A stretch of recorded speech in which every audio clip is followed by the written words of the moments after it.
चलो करते हैं शुरू भाई। देखो आज के टर्म क्या पढ़ेंगे, नॉर्मेलिटी।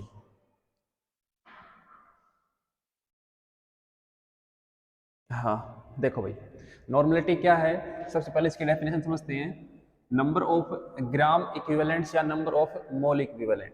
तो सबसे पहले इसकी डेफिनेशन समझते हैं कि द नंबर ऑफ ग्राम और या फिर मोल इक्विवेलेंट्स ऑफ सोल्यूट, यानी कि सोल्यूट क्या तो ग्राम इक्विवेलेंट पता हो या क्या पता हो, mole equivalent present in 1 litre of solution, यानी कि 1 लीटर सॉल्यूशन के अंदर कितने number of mole equivalent of solute present है।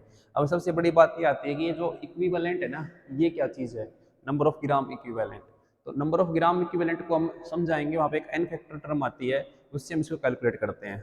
ठीक है जी। तो इसका फॉर्मूला क्या बन गया नॉर्मेलिटी का, ये देखो वेट ऑफ सॉल्यूट, यानी कि wait of solute divide by क्या लिखा उसका, इक्विवेलेंट वेट। ऐसा क्यों लिखा है, इसलिए ये जो ग्राम इक्विवेलेंट है ना, या फिर क्या लिखा है मैंने, मोल इक्विवेलेंट। ये मोल इक्विवेलेंट को निकालने के लिए हमने क्या लिखा है, वहां पर लिख दो डायरेक्ट फॉर्मूला, सर ये है वो मोल इक्विवेलेंट ऑफ सोल्यूट। उसका फॉर्मूला लिखा हो मैंने, वो क्या लिखा है, weight in grams divide by क्या है उसका, इक्विवेलेंट वेट। इक्विवेलेंट वेट, ठीक है जी। ये इक्विवेलेंट वेट कैसे निकलेगा मैं ये समझाऊंगा। देखो यहाँ से दो टर्म पता लगी है, मल्टीप्लाई बाय क्या कर लिया भाई हमने, वॉल्यूम।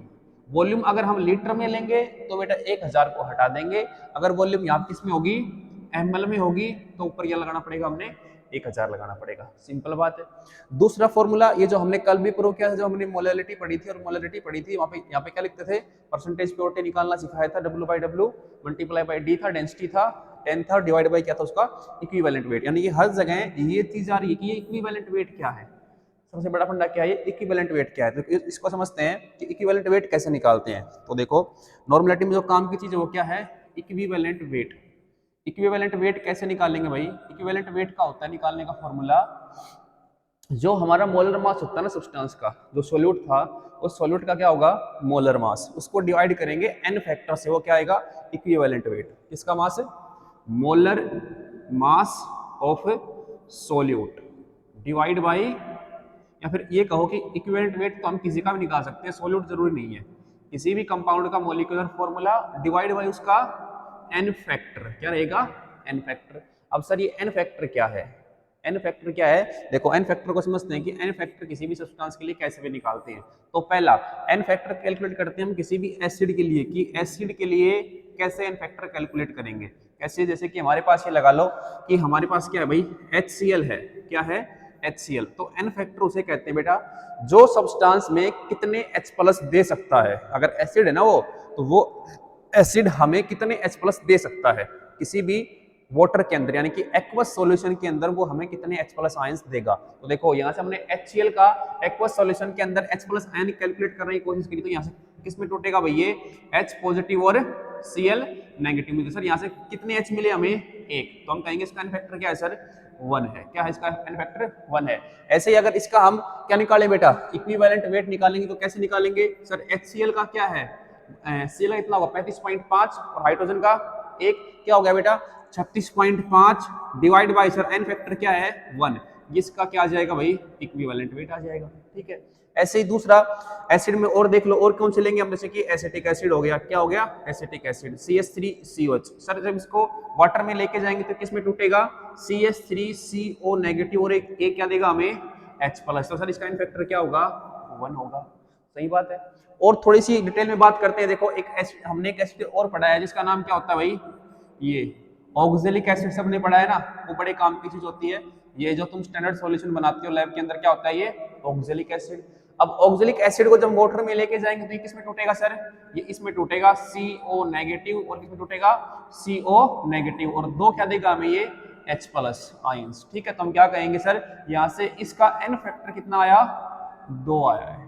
ठीक है जी, कितना आया एन फैक्टर इसका, 2। तो सर इसका जब इक्विवेलेंट वेट निकालेंगे तो कैसे निकालेंगे इक्विवेलेंट वेट, सर देखो कार्बन में कितना होता है भाई, 12 12 दूनी 24 24, और ऑक्सीजन कितने हैं भाई, 1 2 3 4, एक का कितना होता है 16 16 चौक 64। ठीक है। हाइड्रोजन कितने हैं, तो कितने हो गए भाई, 4 4 8 और 2 10, असल 1 6 2 8 1 9, ये आएगा ना।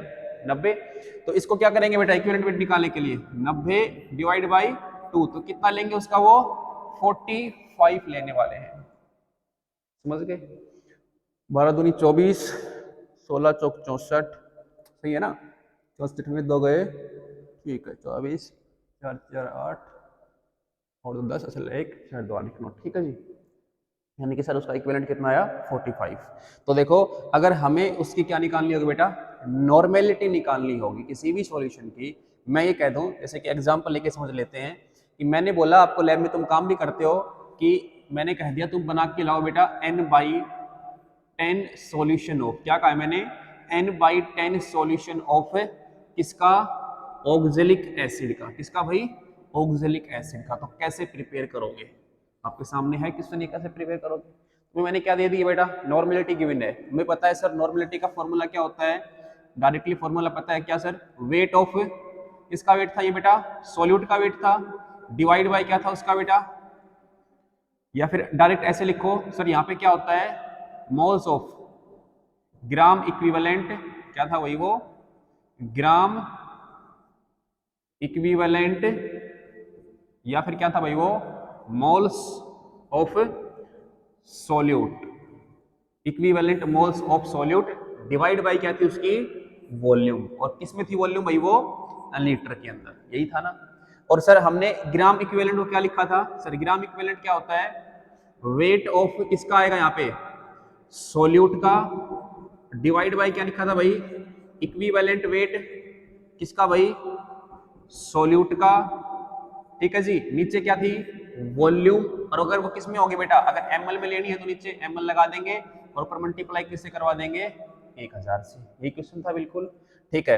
अब सर हमें इसका क्या निकालना है, वेट तो हमें पता करना है, नॉर्मेलिटी हमें सब्सटेंस की दे रखी है, सर ये निकालना है क्या, equivalent weight of solute. Equivalent of weight solute निकालेंगे तो क्या है सर, इक्विवेलेंट वेट का फॉर्मूला क्या है, उसका मोलर मास कितना है ऑक्जेलिक एसिड का 90। सर उसका एन फैक्टर कितना है, एन फैक्टर कितना है 2 है, तो कितना वेट आ जाएगा सर 45। सर नॉर्मेलिटी कितनी दे रखी है n/10 equals to, sir wait हमें निकालना है, सर इक्विवेलेंट कितना आ गया 45। सर कितने ml सॉल्यूशन बनाना है, अब मैं कह दूं n/10 solution of oxalic acid prepare करो, तुम 250 ml प्रिपेयर करके लाओ, कितना ml 250 ml, या फिर मैं कह दूं 1000 ml प्रिपेयर करके लाओ, 500 ml प्रिपेयर करके लाओ, तो जितनी भी वॉल्यूम दे रखी है उससे मल्टीप्लाई कर दो। यहाँ पे मैंने 250 दे रखी है तो 250 से मल्टीप्लाई कर दो, ऊपर क्या है जी 1000 है, काट दो जी, काट दिया 25 चौका 100, ठीक है।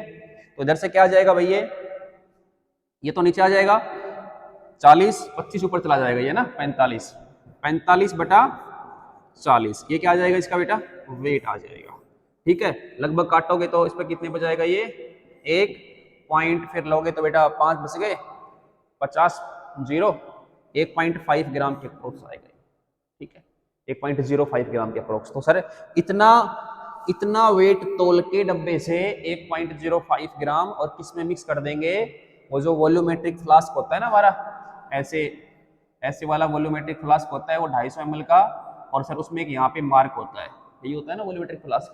तो पहले तो इसमें जो हमने वेट लिया है ना ऑक्जेलिक एसिड का, वो अपना सब्सटेंस इसके अंदर डाल देंगे, ये डाल दिया हमने क्या ऑक्जेलिक एसिड। अब इसको यहां तक फिल कर देंगे किससे, वाटर से। किससे फिल कर देंगे, वाटर से। वो क्या बन गया हमारा n/10 solution of oxalic acid, समझ गए। और अगर तुम्हें कहीं भी क्वेश्चन के अंदर ये ना देख के क्या दे दे बेटा, वो देखो मैंने फॉर्मूला लिखवाए 3-4, अगर तुम्हें परसेंटेज प्योरिटी दे दे कि weight by weight they they directly, या डेंसिटी दे दे, उससे तुम नॉर्मलिटी कैलकुलेट कर सकते हो डायरेक्टली, ठीक है जी। दूसरा, अगर तुम्हें वो क्या दे दे भाई, डायरेक्ट मोलरिटी दे दे, क्या दे दे मोलरिटी, तो तुम मोलरिटी से भी डायरेक्टली क्या निकाल सकते हो, नंबर ऑफ मोल्स। क्यों निकाल सकते हो, देखो इधर से, ये देखो अभी फॉर्मूला बनाया ना अपन ने, ये फॉर्मूला बनाया था, इधर से देखो wait of solute divide by equivalent weight. तो मैं इक्विवेलेंट वेट को क्या पुट करता हूं, देखना इधर से एक बार, इक्विवेलेंट वेट को यहां पे देखो, मेरा नॉर्मलिटी का फॉर्मूला क्या बना भाई, वेट ऑफ सॉल्यूट किसके अंदर था भाई, वो ग्राम्स के अंदर, डिवाइड बाय मोलर मास क्या लिखो बेटा यहाँ पे, molar mass of solute divide by क्या लिखा था मैंने, एन फैक्टर, यही था ना इक्विवेलेंट वेट। यहाँ पे क्या थी मेरी वॉल्यूम, किसके अंदर थी भाई वॉल्यूम, लीटर के अंदर, ठीक है जी। अगर मैं मिलीलीटर में लूंगा तो यहाँ पे क्या मल्टीप्लाई करवाऊंगा डायरेक्टली, 1000 से कैसे भी करवा लो वो तो। अब यहाँ से देखो मैं क्या निकाल सकता हूँ डायरेक्टली, वेट डिवाइड बाई यहाँ पे क्या है, ये भी एक प्रकार से क्या उसका molar mass of solute multiply by क्या है वॉल्यूम, एन फैक्टर कहाँ चला जाएगा भाई, ऊपर चला जाएगा।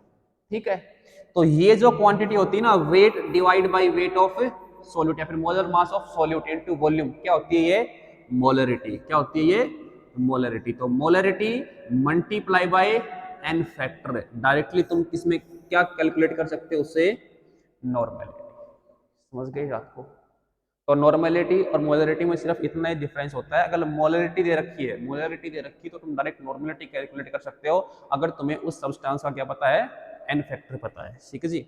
और एन फैक्टर तुमने सिर्फ एक से सीखा एसिड से, इसी प्रकार से बेस का कैसे निकालोगे कि जब हम बेस की हाइड्रोलिसिस करते हैं, हाइड्रोलिसिस का मतलब जब बेस को पानी के अंदर ऐड करते हैं, NaH को पानी में ऐड करेंगे तो वो कितने OH माइनस आयंस देगा हमें, ये क्या होता है उसका एन फैक्टर। जैसे कि NaOH है तो NH कितने OH देगा सर, N प्लस और क्या देगा OH माइनस, तो सर इसका एन फैक्टर क्या है, क्या बोलोगे एन फैक्टर कितना इसका, एक है। समझ गए बात, ये नॉर्मल हो गया। दूसरा इनऑर्गेनिक में कौन सा काम आता है, जैसे किसी भी रिएक्शन का क्या हो सकता है बेटा, ऑक्सीडेशन होता है, क्या होता है ऑक्सीडेशन, और क्या होता है दूसरा रिडक्शन, ये चीज होती है ना ऑक्सीडेशन और रिडक्शन। तो जो ऑक्सीडेशन और रिडक्शन होती है, जैसे कि मैं क्या ले लूं, इधर मैंने ले लिया एग्जांपल KMnO4 ले लिया, क्या ले लिया भाई KMnO4, और मैंने कहा इससे मेरी क्या बन जाती है MnO2 बन जाती है, ये बनती है MnO2। ठीक है जी। तो देखो सर इसका एन फैक्टर कितना है, तो कैसे कैलकुलेट करोगे सर, इसकी ऑक्सीडेशन स्टेट निकालो, क्या है 4 दूनी 8 माइनस के 8 हो गया सर, इसकी पता नहीं कितनी है K2 होता है ना ये, तो इसका कितना हो गया बेटा ये +2। ठीक है जी। तो x की वैल्यू क्या आ गई भाई, यहाँ से +6 आ गई। ठीक है, ये किस स्टेट में है भाई, +6 में है, इधर आ गए 2 दूनी 4, किसमें है ये बेटा +4 में। तो देखो 6 से कितने इलेक्ट्रॉन गए बेटा, 2, 2 इलेक्ट्रॉन क्या किए उसने लिए है ना, 2 इलेक्ट्रॉन ले लिए, तो क्या हो गया उसका रिडक्शन हो गया, गेन ऑफ इलेक्ट्रॉन, यानी कि सर इसका रिडक्शन हो गया, और रिडक्शन में कितने इलेक्ट्रॉन्स ने पार्टिसिपेट किया, 2 इलेक्ट्रॉन्स ने, तो हम डायरेक्टली कह देंगे सर इसका एन फैक्टर कितना है 2, यानी कि ड्यूरिंग द ऑक्सीडेशन और रिडक्शन जितने भी इलेक्ट्रॉन्स का चेंजमेंट आएगा वो इसका क्या कहलाएगा एन फैक्टर, कैलकुलेट कर लोगे आसानी से। तो इसी प्रकार से एन फैक्टर निकालते हैं, यही जनरली यूज होते हैं, या तो एसिड होगा या बेस होगा या फिर ऐसी कोई केमिकल रिएक्शन होगी इसमें ऑक्सीडेशन और रिडक्शन हो रहा होगा। ठीक है, छापना है तो छापो जल्दी से, यहाँ से मैं खोल देता हूँ तुम्हें, ये स्टार्टिंग से छाप सकते, वरना फिर आगे बढ़ते हैं।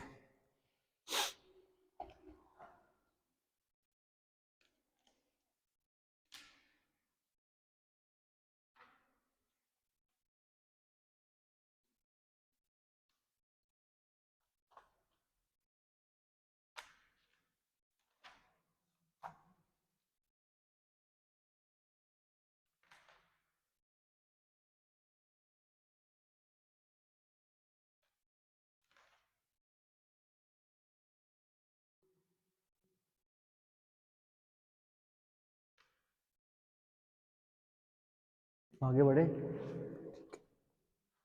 देखो भाई एक बार मैं कल वाला थोड़ा सा रिकैप करवा देता हूं ताकि थोड़ा बहुत ध्यान रहे। हाँ देखो कल क्या क्या पढ़ा था, मोलैलिटी पढ़ा था, क्या था मोलैरिटी, मोलैरिटी क्या पढ़ाई थी भाई हमने, इसको डिनोट किससे करते हैं, कैपिटल एम से करते हैं, डायरेक्ट फॉर्मूला लिख रहा हूं मैं।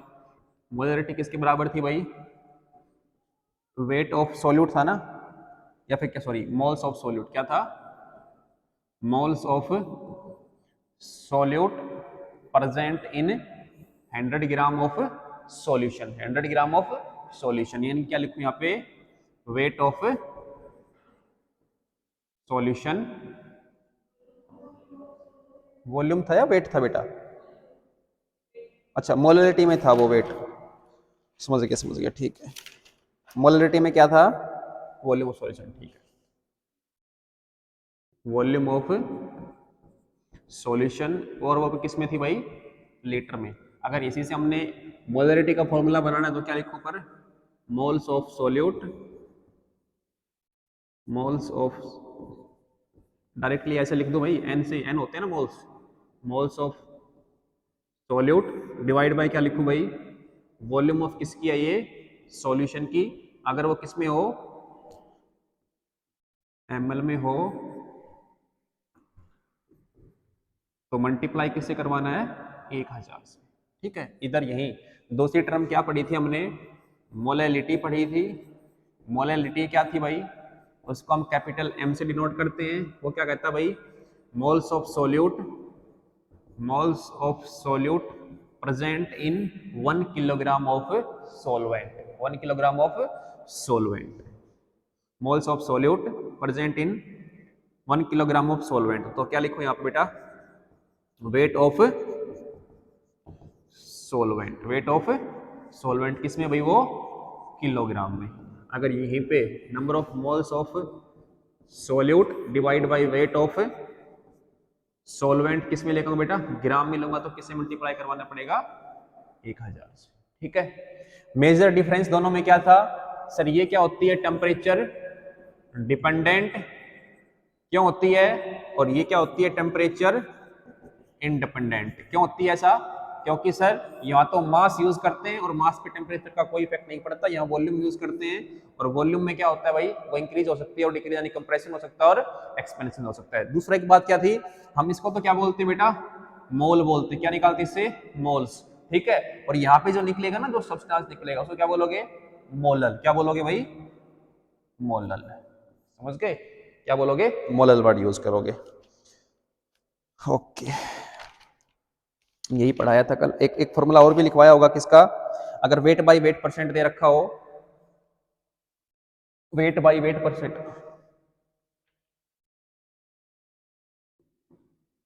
तो क्या फॉर्मूला था, sorry, weight by weight percent multiply by 10 और डिवाइड बाय क्या था उसमें, सोल्यूट। ठीक है, इसे तुम डायरेक्टली निकाल सकते हो, क्या मोलैलिटी कैलकुलेट कर सकते हो। और एक फॉर्मूला और लिखवाया था, मोलैलिटी और मोलैलिटी में क्या रिलेशन था, मोलैलिटी इक्वल्स टू किसके थी,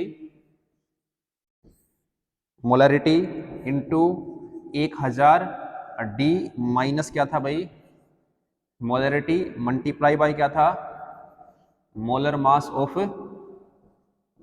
सोल्यूट, किसमें थी, ग्राम्स में, मल्टीप्लाई में क्या लिया था हमने, 1000 लिया था। एक फॉर्मूला ये लिखवाया था।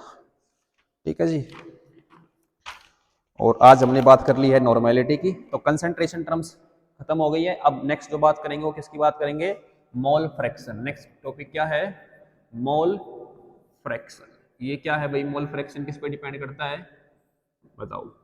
मोल फ्रैक्शन यानी कि किसी भी सॉल्यूशन का अंदर दो चीजें प्रेजेंट होती है, क्या क्या, सोल्यूट और सोलवेंट। तो मैं पूछूं कि बताओ मोल फ्रैक्शन ऑफ सोल्यूट क्या है, मोल फ्रैक्शन ऑफ सोलवेंट क्या है, तो आप क्या कहोगे कि सर किसी भी सॉल्यूशन के अंदर क्या क्या प्रेजेंट है, वो भी सॉल्यूशन है, उस सॉल्यूशन के अंदर दो चीजें प्रेजेंट है, क्या क्या, सोल्यूट और दूसरा क्या है, सोलवेंट। ठीक है, तो नंबर ऑफ मोल फ्रैक्शन कैसे निकालते हो, किसी भी मिक्सचर का या किसी भी सॉल्यूशन के अंदर क्या निकाला, मोल फ्रैक्शन ऑफ सॉल्यूट निकालना है ना, तो इसको पहले तो डिनोट कैसे करते हैं, जाई से डिनोट करते हैं।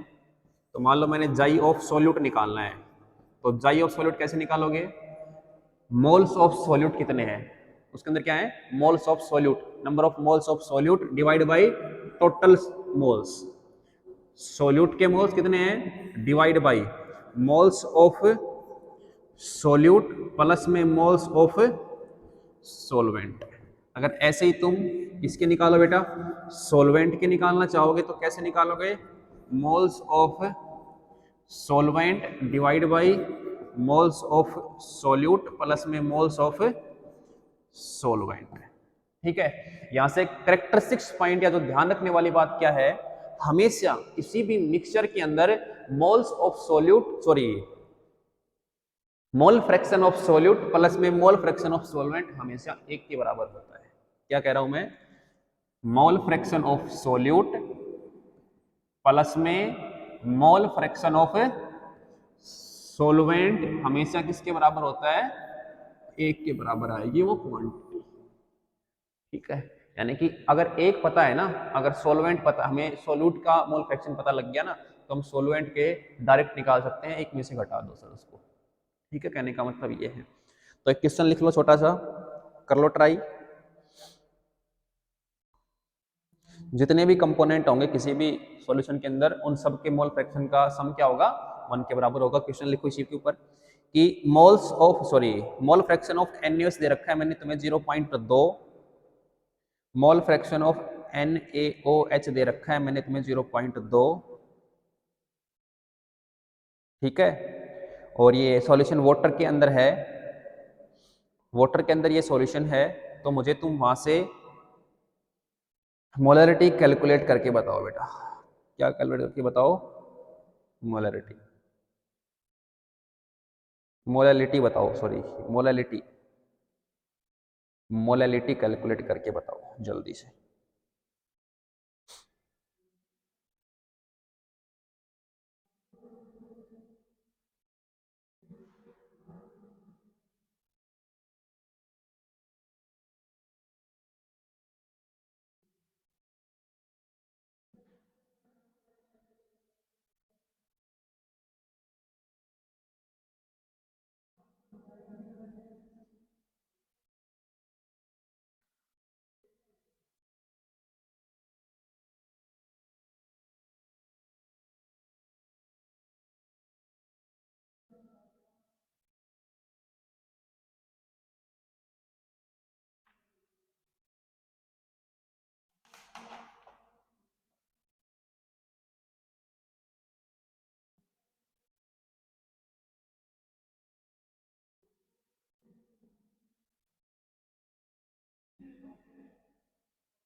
निकाला भाई? नहीं आया? अरे देखो, मैंने क्या दे रखा था, मोल फ्रैक्शन ऑफ किसका दिया था, NaOH का, कितना दिया था, 0.2 दिया था। ठीक है, एक और मैंने क्या बताया था, ये सॉल्यूशन किसके अंदर है भाई, पानी के अंदर बनाया हुआ है सॉल्यूशन।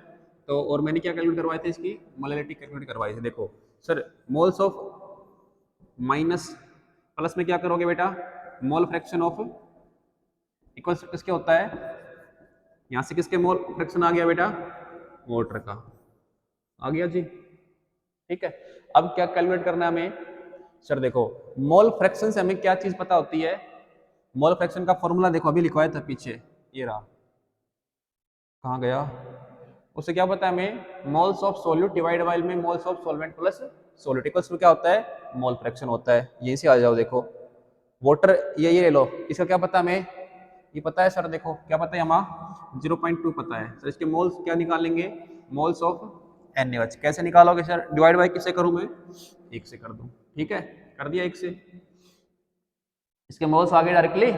दूसरा सर, मोल्स ऑफ क्या निकालूं मैं, H2O। कैसे निकालोगे भाई, 0.8। मोलरिटी का फॉर्मूला क्या होता है sir, moles of solute, moles of solute present in किसके अंदर बेटा, 1 kilogram of solvent, 1 kilogram of solvent, 1 kilogram solvent के अंदर। तो सॉरी, उसका वेट ऑफ सॉल्वेंट लेंगे डायरेक्टली, क्या लेंगे, वेट ऑफ सॉल्वेंट कितना है हमारे पास। सॉल्वेंट यहाँ पे क्या है, जल देवता थे, यहाँ से हमें क्या पता हुआ, उसका N पता हुआ है, N से क्या निकाल सकते हैं बेटा, उसका वेट निकाल सकते हैं डायरेक्टली। H2O का वेट निकालो, कितना होगा बेटा, 16 दूनी 32, सॉरी 18, और बेटा 18 को 18 से मल्टीप्लाई बाई कराओगे तो क्या आएगा, 14.4 आएगा। नहीं, तो कम ही हो गया भाई,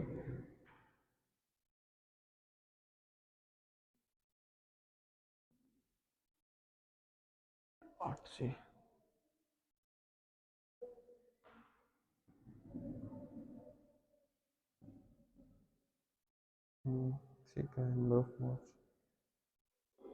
हाँ देखो भाई, sorry sorry sorry sorry sorry, एक सेकंड रुक जाओ, एक सेकंड, देखो भाई दोबारा देखो, देखो हमारे पास मैं क्या कह रहा हूँ, मोल फ्रैक्शन ऑफ NaOH कितना था भाई, 0.2, क्योंकि डायरेक्ट मोल्स का रेशियो नहीं निकाल सकते, जो मैंने बताया था उससे नहीं निकाल सकते। और मोल्स ऑफ क्या थे बेटा, वाटर, कितने आए थे हमारे पास, 0.8 आएगा। ठीक है, तो यहाँ से हम उसका रेशियो निकाल लेते हैं। तो रेशियो निकालोगे तो क्या आएगा भाई, मोल्स का रेशियो क्या आएगा, 1/4। यहाँ पे किसके थे बेटा, ये H2O था, 1/4 आ गया। यानी कहने का मतलब है अगर NaOH 1 है तो जल कितना है, 4 गुना है। ठीक है, तो मैं ये मान रहा हूँ कि NaOH x था, क्या था उसका, x ग्राम है, तो मैं अज्यूम कर रहा हूँ कि एक अगर x था तो वाटर कितना होगा उसमें, 4x होगा। कितना होगा, 4x होगा। तो हमें पता है सर वाटर का डायरेक्टली मास कितना है सर, 18 है, और वो हमारे पास सॉल्यूशन में कितना प्रेजेंट है, 4x। तो क्या होगा बेटा, 18 चौक कितने हो गए, 8 चौक 32, असल 3, 18 चौक 72 हो गए ना, 72x। ये क्या आ गया उसका, किसका मास आ गया बेटा, ये किसका मास आ गया है, किसका, सोलवेंट का, सोलवेंट का मास आ गया है। और देखो यहाँ पे मोल्स ऑफ सॉल्यूट मैंने कितने माने थे बेटा, x। ठीक है जी, और नीचे क्या था हमारे वो 72x, क्योंकि उसका वेट आ चुका है हमारे पास। मल्टीप्लाई में किसे करवाना था, 1000 से करवाएंगे क्योंकि ग्राम में निकाला है हमें, यही होगा। और क्या दे रखा था, बस आ गया आंसर, x काट दो, 1000/72, यही आंसर आएगा। x काट दो, 1/72 आ गया। ठीक है, मैं इसलिए कह रहा हूं क्योंकि अगर उसका तुम वो निकालने जाओगे ना, वेट डिवाइड बाय क्या होता है उसका, मोलर मास इक्वल्स टू क्या है बेटा, मोल्स। तो वो हमें मोल रेशियो दे रखा है, क्या दे रखा है, मोल्स का रेशियो है। डायरेक्टली मोल्स नहीं निकाल सकते हम यहाँ से, क्योंकि मोल फ्रैक्शन क्या है, मोल फ्रैक्शन का फॉर्मूला क्या होता है, number of moles of solute divide by total moles. तो उसमें वो रेशियो है, ना कि डायरेक्टली उसका मोल्स हैं। वो रेशियो में है कि अगर 1 मोल ऑफ NaOH है तो 4 मोल किसके होंगे, वाटर के, इसके अंदर मिक्स हो जाएगा। तो वहां से हमने क्या मान लिया कि 1x ग्राम, यानी कि x ग्राम किसका है, NaOH का, तो वो कितने ग्राम ऑफ वाटर में डिजोल्व होगा, 4x के अंदर। ठीक है, तो सर वाटर का हमें क्या पता है, उसका मोलिकुलर वेट कितना होता है, वो 18 गुना में 4x कितना हो गया, वो कितने हो गए उसके, अरे भाई नहीं मानते, अरे ऐसे देख लो भाई, देखो ये हमारा NaOH है, ये प्लस में क्या है, वाटर है। समझ गए बात, मैं क्या कह रहा हूं, इसके नंबर ऑफ मोल्स कितने हैं, 1x हैं सर, इसके मोल ऑफ कितने हैं, 4x हैं। समझ गए सर, अगर इसके 1 मोल से इतना जाता है तो मैं अगर इसके तो हमें डायरेक्टली क्या चाहिए होते हैं बेटा, नंबर ऑफ मोल्स चाहिए होते हैं ना ऊपर। मोलरिटी का फॉर्मूला क्या होता है, moles of solute divide bye यहाँ पे क्या होता है, weight of solvent in gram multiply by क्या होता है, 1000। तो इसके तो हमें मोल्स चाहिए सर, मोल्स कितना आ गया, 1x आ गया। ठीक बात है सर, इसके कितना, इसका क्या चाहिए हमें, वेट चाहिए। वेट कैसे निकालोगे सर, मोल मल्टीप्लाई बाय उसका मोलर मास, वो क्या आ जाएगा, यहाँ से 18 चौक 72 x ग्राम। सर ये इतना x ग्राम है, पुट कर दिया हमने, x/72, x कट गया, कितनी मोलरिटी आ गई, 100/72। ठीक है, अगला लिखो टॉपिक, पार्ट पर ppm। नेक्स्ट क्या है, ppm। ppm जो कंसेंट्रेशन टर्म होती है, पार्ट पर मिलियन, पार्ट पर मिलियन, 10⁻⁶ की बात करते हैं इसमें, इसकी बात करते हैं 10⁻⁶ की। तो ये कहता है कि मास of solute present in 10⁻⁶ gram of solute, sorry solvent या फिर सॉल्यूशन, यानी कि किसी भी सोल्यूट का मास 10⁻⁶ ग्राम ऑफ सॉल्यूशन के अंदर प्रेजेंट है। ठीक है, तो डेफिनेशन क्या बनेगी यहां से, मास ऑफ सोल्यूट, पीपीएम की डेफिनेशन क्या बनेगी, मास of solute present in 10⁻⁶ gram of solution, कि सोल्यूट का कितना मास 10⁻⁶ ग्राम ऑफ सॉल्यूशन के अंदर प्रेजेंट है। ठीक है जी, अब यहां से हम डायरेक्ट प्रेडिक्शंस कर सकते हैं, फॉर्मूला बना सकते हैं, कैसे, हाँ जैसे कि भाई क्या निकालेंगे, अगर पार्ट पर मिलियन कंसंट्रेशन ऑफ सॉल्यूट निकालनी हमें, पार्ट पर million of concentration of solute निकालनी है। देखो भाई, तो क्या करोगे, wait of solute divide by नीचे क्या होता है, वेट ऑफ सॉल्यूशन, बस इससे मल्टीप्लाई किससे करवाना उसको, 10⁻⁶, यानी कि किसी भी सॉल्यूशन की, किसी भी सॉल्यूशन होगा ना ये, हाँ हाँ, किसी भी अगर सॉल्यूट की तुम्हें कंसेंट्रेशन निकालनी है पर पीपीएम में, तो कैसे निकालोगे बेटा, उसके wait of solute divide by weight of solution multiply करवा दो उसको 10⁻6 से, और इसकी यूनिट किस में होगी, वो पीपीएम में होगी, पार्ट पर मिलियन। जैसे कि नॉर्मलिटी निकालते हैं ना, तो उसकी एन होती है यूनिट, तो ऐसे इसकी पीपीएम यूनिट होगी। बस यही है तुम्हारा, इतना काफ़ी है बस, ठीक है।